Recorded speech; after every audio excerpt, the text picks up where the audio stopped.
आज दुकानात निवांत बसलो तोपर्यंत एक काम लक्षात आलं की पैंजण एक आपल्याकडे आलंय. त्या पैंजणच्या 4 कड्या कमी करून त्याला पॉलिश करून द्यायचं होतं. मग मी पण लगेच तो टास्क हातात घेतला, कारण की ते काम आपल्याला लवकरात लवकर करून द्यायचं होतं. पहिल्यांदा तर त्याच्या 4 कड्या कमी करून त्याला जॉईंट करून घेतलं. जॉईंट करून पहिल्यांदा घेतला, त्याला टाका लावायला चालू केलं.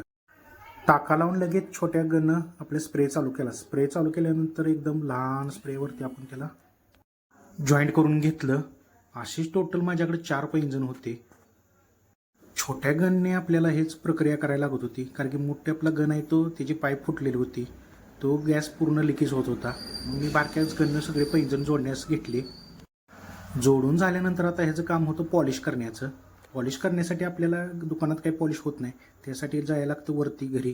कारण की वरती घरी गेल्यानंतर एका टपमध्ये आपलं लिक्विड टाकलं. लिक्विड टाकून नायट्रिकमध्ये बुडवून त्याला ब्रश करायला चालू केलं. ब्रश करून घासून एकदम चकाचक काढले.